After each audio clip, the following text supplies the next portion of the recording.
Boga coklat sesuai dengan bajunya. Ya, bismillahirrahmanirrahim. Assalamualaikum warahmatullahi wabarakatuh. Kembali lagi bersama gue Runan Handoyo di Ronan Handoyo Files. Beberapa hari yang lalu, ini tanggal berapa sekarang? Tanggal 25 ya. Itu gue hari Rabu ya, berarti tanggal 22-an 22 Maret 22 September. Tanpa planning sih sebenarnya. Awalnya hanya diajak untuk makan sama temen. Kurus banget gue sekarang. Enggak deh, berat gue 65.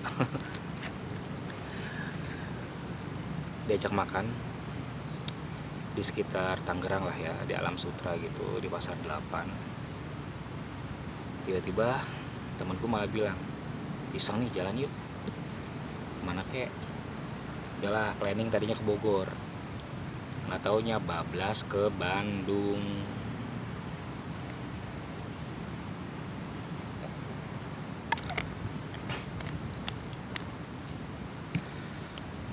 Akhirnya kita ke Bandung. Menginaplah kita di sebuah penginapan di Hotel Bandung sekitar Braga. Waktu itu lagi agak rame ya, hotelnya agak rame, nyaman dan enak banget. Dan murah, udah murah, bersih, dapat breakfast, pemandangannya kota Bandung, dapatnya di lantai 15. Wah, tinggi banget, jadi seluruh kota Bandung kelihatan semuanya di sekitar Braga.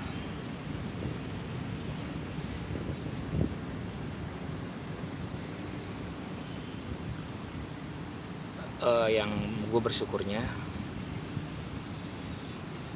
saat gue buka jendela, buka hordeng maksudnya,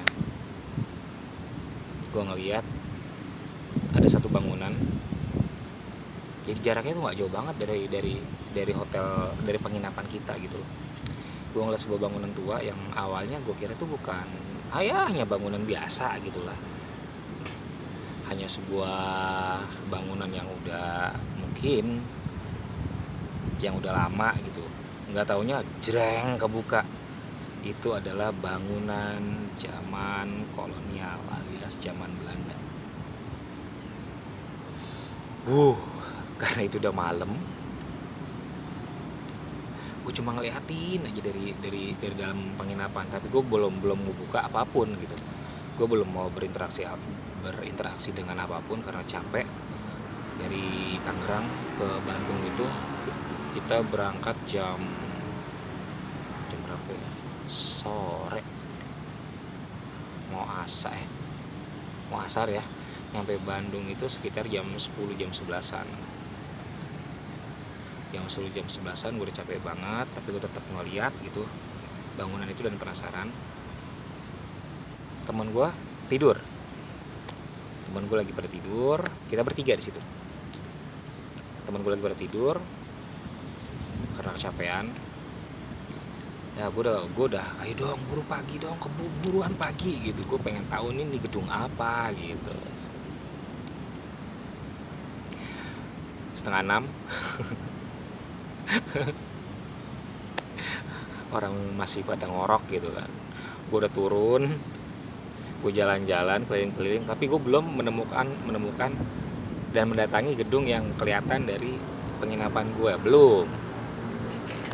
Jadi di sisi hotel gue tuh ada rel kereta ya. Gue jalan menyusuri rel kereta dulu. Ternyata di sisi rel kereta tuh ada kayak tower, yang gue kiranya tadinya tower itu adalah tower biasa gitu. Pas gue lihat lagi, ya Allah, itu tower dari zaman Belanda juga. Dan lagi-lagi gue nggak mau ngebuka dulu gitu. Gue cuma pengen tahu satu persatu gitu. Satu persatu ini dari zaman Belanda. Tapi yang sayangnya itu nggak dirawat gitu ya. Di bawahnya dipakai untuk tempat tinggal tunawisma. Gue menyusuri rel sampai ujung rel, gue balik lagi. Pokoknya kalau kalian yang tinggal di Braga, gue lupa itu kecamatan atau kelurahan Braga gitu. Di situ yang ada gedung senam. Gue balik lagi nongkrong di sebuah taman namanya Taman Vanda. Nongkrong di Taman Vanda itu diem gitu kan sambil nunggu agak terang. Mulai nih gue penasaran, mana sih bangunan yang kelihatan dari jendela penginapan gue gitu. Dari Taman Vanda ini ke penginapan gue udah kelihatan gitu hotelnya. Gue hitung, kan gue waktu itu di lantai 15 ya, gue hitung posisi gue sebelah mana waktu itu. Sampai gue lihat, gue ukur, oh ini bangunannya. Gue ikutin jalanan. Pas gue ikutin jalanan, gue lapar nih, gue makan dulu kan. Gue makan, kebetulan pas gue makan, nggak jauh dari tempat gue makan tuh bangunan yang gue lihat, bangunan Belanda yang gue lihat itu gitu loh. Gue langsung wow, beneran nih gitu. Gue makan di depan tempat bersejarah gitu kan. Gue mesen lah makanan nasi kuning gitu. Gue nanya ke si teteh yang jualan teh, itu bangunan Belanda ya? Oh si A tahu, area sini mah dari ujung sana, dari sini sampai ujung sana bangunan Belanda semua gitu ya. Ini nih yang di depan A juga nih, yang dipakai orang buat jualan minuman itu bangunan Belanda juga. Gue diem langsung. Tapi gue nggak tertarik dengan yang ini dengan itu, tapi gue tertarik dengan yang terus gue lihat dari penginapan gue. Gue sambil makan, tiba-tiba dari dalam jendela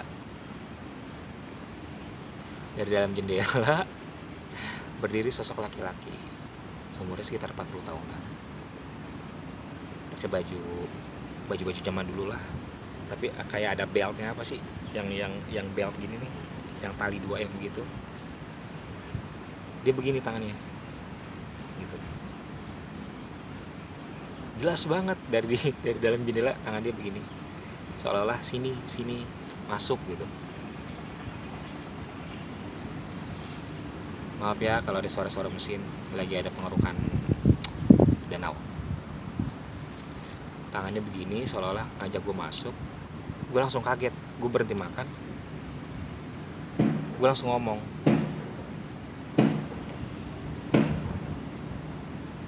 enggak. Gue berhenti ngomong, tapi gue ngomong dalam hati, ada apa gitu kan. Pas dalam hati gue ngomong ada apa, tangan dia gini lagi gitu, seolah-olah sini masuk gitu. Gue ngomong lagi, ngapain gue masuk, ntar gue dikira pencuri gitu. Yang pada akhirnya gue cuma menikmati aja dari luar. Tapi di saat gue menikmati, terbukalah sesuatu, jreng gitu kan, deng. Di dalam gedung itu kok gue ngeliat banyak kayak buku, kayak kertas-kertas gitu, di zaman dulunya, seperti arsip-arsip, dan pokoknya kayak tumpuk-tumpukan buku gitu. Gue udah diem aja, udah gue capek. Menurut gue juga udah mules juga gitu kan, biasa panggilan alam kalau pagi. Akhirnya gue nggak memperdulikan si sosok laki-laki ini. Di saat gue mau bayar ke si teteh, bayar nasi, tiba-tiba sosok ini berbicara, sini dong gitu. Yaudah gue ngomong lagi, siapa? Entah dia bilang Wizerman atau Wegzerman gitu, pokoknya antara itu dah. Pokoknya gue kalau bahasa Belanda itu susah gitu. Tapi kalau bahasa Jepang kenapa gue agak ngeh gitu kan. Pokoknya antara itu ya, dia bilang antara Wizerman atau Wizerman, itu nama dia. Dia ngomong, saya di sini di tahun 1910. Gue kaget. Gue buru-buru bayar. Gue balik ke penginapan. Temen gue nelfon, "Woi, di mana lo?" Di lobi. Jalan nggak ngajak-ngajak. Ya gue udah di lobi sih, breakfast yuk. Nah mereka breakfast. Gue langsung ke kamar gitu kan, karena gue udah kenyang. Gue breakfast tapi cuma makan salad doang. Bismillahirrahmanirrahim. Mereka breakfast, gue ke penginapan. Akhirnya selama mereka makan gue nge-googling gitu kan. Jadi memang kebiasaan gue adalah satu, kalau ke tempat bersejarah gue nggak nge-googling terlebih dahulu, takutnya ke-trigger atau terkunci dengan tulisan yang ada di Google. Sinkron nggak nih gitu loh. Gue nge-googling Bandung, Braga, 1910, apa yang terjadi di tahun itu gitu. Dan ternyata di tahun 1910 itu kota Bandung, tepatnya daerah Braga, adalah pusat pertokoan. Dan tempat yang gue lihat ini yang banyak-banyak kertas, kayak buku, kayak arsip, dulunya adalah toko buku ternyata.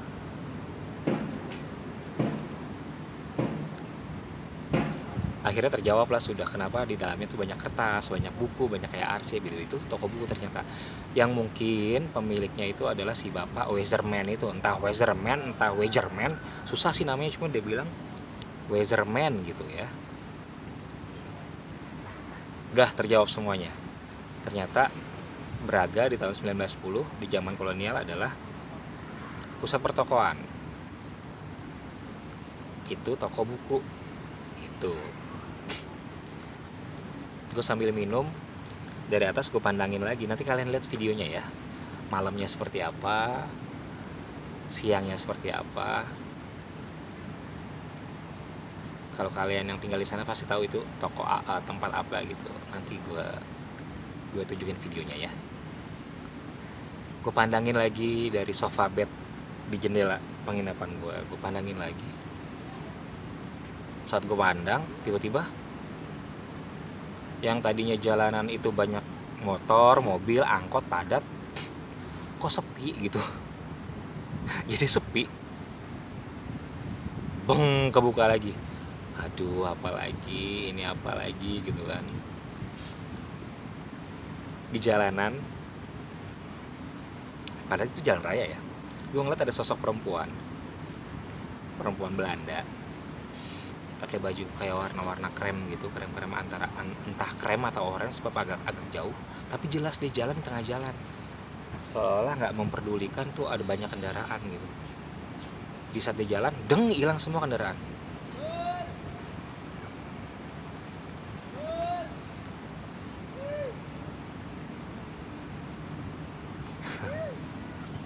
Kendaraan hilang, si sosok noni ini, perempuan ini jalan kayak megangin perut begini nih, kayak kesakitan gitu sambil tertati-tati gitu. Kebuka lagi, ceng. Akhirnya dari atas penginapan, dari lantai 15, gue interaksi dengan si noni ini. Gue udah capek banget kan, gue udah capek benar. Gue nggak mau turun lagi ya, dalam hati gue ngomong, kamu siapa? Dia bilang,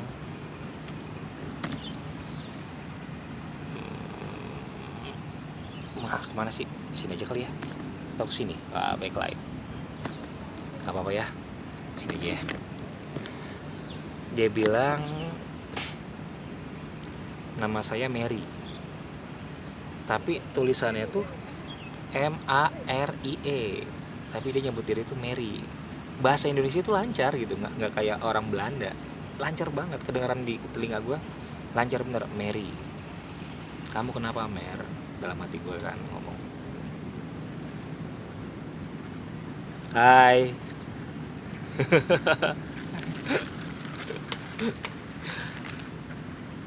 Gue nanya, kamu kenapa Mer? Kok megangin perut terus gitu? Dibuka lagi sama dia. Ya Allah, kaget gue sampai nggak bisa nahan air mata kan. Jadi dia itu lahir di Indonesia, di kota Bandung, di tahun 1920, saat penjajah Jepang datang di 1940-an, 40 atau 42 gitu. Umurnya otomatis baru sekitar 22-an ya, 22 lah, 22 lebih. Saat penjajah Jepang datang, memang sih saat Jepang datang kan, Jepang tuh ingin menghabiskan semua penjajah Belanda yang ada di Indonesia. termasuk Mary ini. Mary itu perkosa lebih dari 5 orang. Yang gue lihat dia diseret sama 2 orang serdadu Jepang. Dia diseret ke satu tempat 2 orang. Di dalam itu ada 3 orang lagi. Otomatis 5. Setelah 5 ini memperlakukan Mary dengan tidak senonoh, ada lagi yang di depan. Merinding gue. Sedih kalau nyeritainnya. Ada lagi yang di depan, masuk lagi. Gue denger kayak suara jeritan tangis gitu ya, tapi pelan dan kayak kesakitan, kayak aduh gitu kan. Ini si Mary ini dia bisa bahasa Indonesia, bisa bahasa Belanda, bisa bahasa Sunda juga gitu. Karena mungkinnya dia lahir di Bandung gitu kan, walaupun ibu bapaknya Belanda, tapi dia lahir di Indonesia gitu. Dia megangin perutnya, terus gue kayak dengar suara kayak aduh, kayak suara rintihan kesakitan. Ya intinya dia diperlakukan tidak senonoh lebih dari 5 orang tentara Jepang.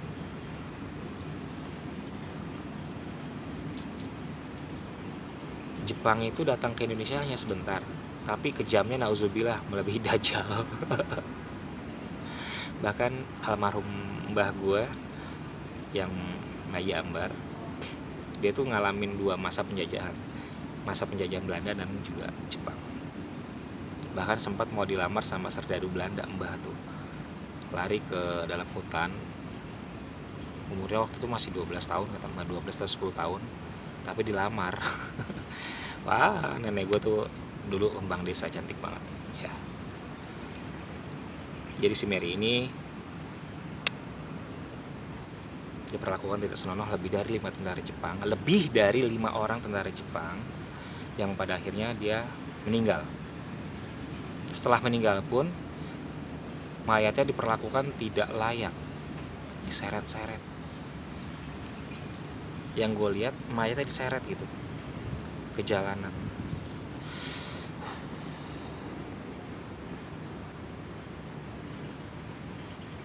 Gimana sih rasanya? Udah diperlakukan nggak senonoh, saat nggak bernyawa pun lo diperlakukan nggak layak juga gitu. Gue sempet gemes kan, sampai gue ini Jepang apa sih maksudnya, brengsek banget gitu. Si Mary bilang, saya rindu siapa gitu. Gue nggak seperti ngedengar suara kayak dia nyebut antara Ana atau siapa gitu. Intinya gue ngedenger suara Ana gitu kan. Ana tuh siapa?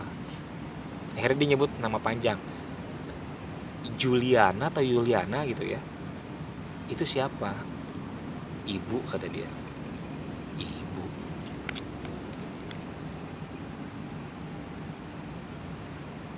Dia bilang ibu gitu. Ibu.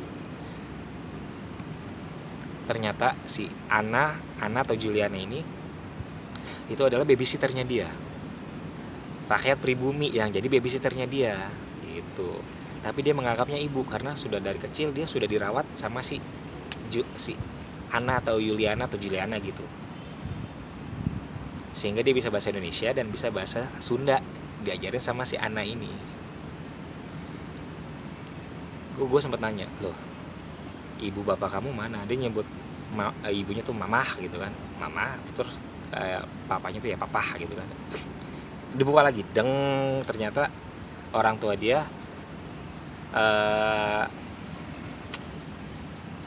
apa sih, bukan mandor, apa ya gue bilang mandor kali ya, mandor Belanda di peternakan, di pertanian kebun teh gitu. Jadi bapaknya si Mary ini orang kaya dan bos, punya kebun teh gitu, punya kebun teh di area Bandung. Dan dia sempat nunjuk rumahku di sekitar situ gitu. Pas dia nunjuk, gue langsung nggak jauh banget dari penginapan gue. Dan memang ternyata dari penginapan gue tuh kelihatan kayak bukit-bukit, dan itu ada agak-agak sesuatu yang hijau. Mungkin itu dulu kebun tehnya dia gitu kan. Dia bilang ya itu dulu papa saya uh, orang yang dipandang gitu kan, pemilik kebun teh. Setelah itu dia udah bilang saya rindu mereka. Ya gue nggak bisa bantu gitu. Sampai gue bilang saya bisa ngelakuin apa buat kamu. Jadi gue interaksi dari penginapan, dia di bawah. Dia hanya bilang saya rindu Ana, ibu gitu kan, saya rindu mama, saya rindu papa, kata dia.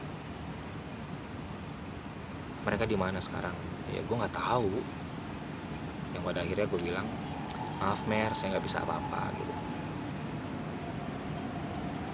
Dia sambil tetap megangin perutnya kayak kesakitan, tapi dia senyum dan kebuka lagi semua. Udah jadi jalan raya lagi. Mungkin ini bagi kalian adalah suatu hal yang goblok lu, bohong lu, but ini yang gue alami gitu. Ini yang gue alami, yang finally-nya di bawah kan ada minimarket tuh. Gue sama teman gue belanja di minimarket itu. Temen gue iseng nanya, minimarketnya buka 24 jam. Temen gue yang nanya ya, nggak takut, udah biasa. Biasanya kayak gimana gitu. Ya biasa juga banyak perempuan yang seliweran di sini lewat gitu kan, cewek. Ya perempuan ya cewek, kata dia gitu. Manusia, kadang ada manusia kadang bukan. Gue diem langsung. Temen gue bilang pindah penginapan aja yuk, tapi jangan, ini enak tempatnya, ini super enak gitu. Si penjaga minimarketnya bilang nggak ganggu kok, orang udah ya ibaratnya penunggu di sini gitu kan. Ya jadi terbukalah itu semua gitu ya. Nah, jadi ini pengalaman gue kemarin antara tanggal 22 atau 22 September kemarin, berkunjung ke kota Bandung secara dadakan, menginap di sebuah penginapan di hotel di Kota Braga yang ada bangunan Belandanya, dan ternyata menyimpan sebuah ceritanya yaitu ada Mary, ada juga Westerman ya, susah namanya, yang dia adalah, kita akui aja deh, dia sebagai pemilik toko itu gitu ya, yang dulunya itu mungkin toko buku, karena gue ngeliat banyak arsip dan banyak buku dan banyak kertas di situ ya. Insyaallah kalau gue dapat rezeki, dan terima kasih juga untuk dukungan kalian, gue pengen pindah ke Bandung. Pengen punya rumah di Bandung atau di Sumedang ya, mohon doanya. Oke, terima kasih juga untuk Mary, untuk Westerman juga sudah memberikan saya kepercayaan dan berinteraksi dengan saya. Semoga nanti saat ke Bandung saya bisa masuk ke dalam bangunan itu gitu. Gue penasaran di atasnya ada apa ya. Saya Runang Handoyo. Kalau kalian suka dengan pengalaman gue pada kali ini, silakan di komen yang membangun, di like, di subscribe, dan di share ya. Dimana-mana yang namanya penjajahan tuh selalu menyimpan suatu cerita, suatu kesedihan juga. Contohnya waktu gue di Semarang, gue ketemu sosok tentara Jepang yang namanya Gonuji, umurnya masih muda, 20 tahunan juga gitu kan, ganteng kayak opa-opa Korea, dan dia nggak tahu kalau dia bakal dioper ke Indonesia sebagai tentara, padahal beberapa hari lagi dia mau menikah, terbunuh dengan cara ditusuk bayonet nembus sampai ke tulang belakangnya sini. Gonuji ya. Terima kasih. Wassalamualaikum warahmatullahi wabarakatuh. Selalu sehat dan semoga Indonesia cepat terbebas dari pandemi dan endemi, khususnya Indonesia dan umumnya dunia. Dadah. Turnuhun.